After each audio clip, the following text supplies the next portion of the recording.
সকলকে জয় যিশু। প্রিয় বিশ্বাসী ভাই বোনেরা, দানের পয়সা কেউ ব্যক্তিগতভাবে ব্যবহার করা উচিত না, সেই বিষয় বাইবেল কি বলে আমাদের।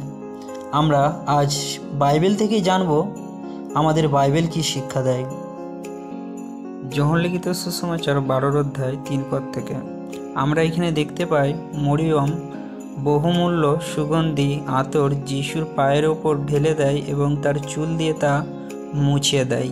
এই দেখে যিহুদিয়া ইস্করিয়তেও তার বিরোধিতা করে এবং সে বলে, লেখা আছে, কিন্তু তার এক শিষ্য যিহুদিয়া ইস্করিয়ত, যে পরবর্তীকালে তার সঙ্গে বিশ্বাসঘাতকতা করেছিল, আপত্তি করল, এই সুগন্ধি বিক্রি করে সেই অর্থ দরিদ্রদের দেয়া হলো না কেন?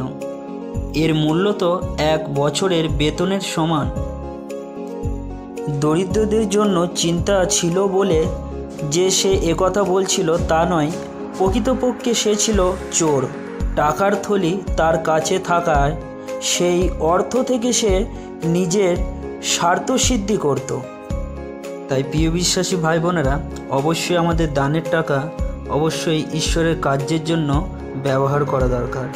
কেননা যিহুদিয়া ইস্করিয়তি সে নিজের জন্য খরচা করত।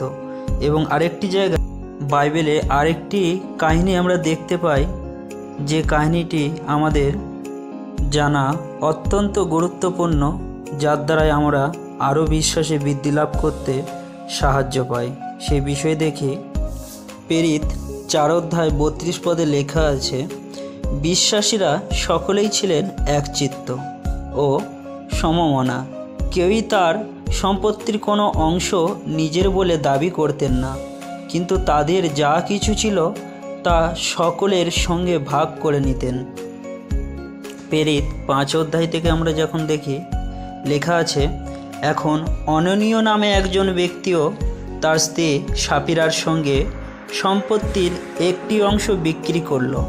তার স্ত্রী সম্পূর্ণ জ্ঞাতসারে সে তার নিজের জন্য অর্থের কিছু অংশ রেখে দিল, কিন্তু অবশিষ্ট অংশ এনে প্রেরিতদের চরণে রাখল।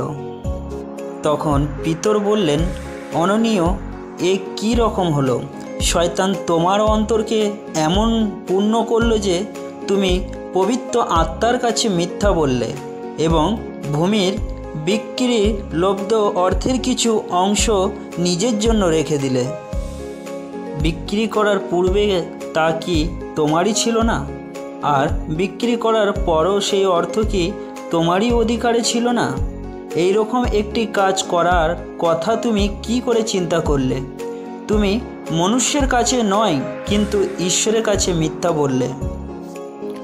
অননীয় এ কথা শোনা মাত্রই ভূমিতে পড়ে গেল ও প্রাণ ত্যাগ করল।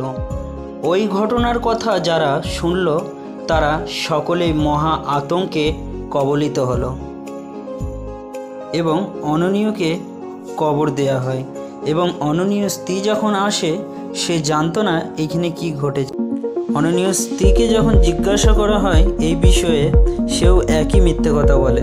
এবং সে যখন জানতে পারে যে অননীয়র কী অবস্থা হয়েছে এবং পিতর তাকে যখন সব খুলে বলে, সেও মাটিতে পড়ে যায় এবং মৃত্যুবরণ করে। এই বিষয় থেকে আমরা শিক্ষা পাই যে ঈশ্বরের কাছে মিথ্যা বলা কতটা বড় পাপ, এবং ঈশ্বরের দান তাও আমাদের সঠিকভাবে কাজে লাগাতে হবে, তা মণ্ডলীর জন্য অবশ্যই। সকলকে জয় যিশু।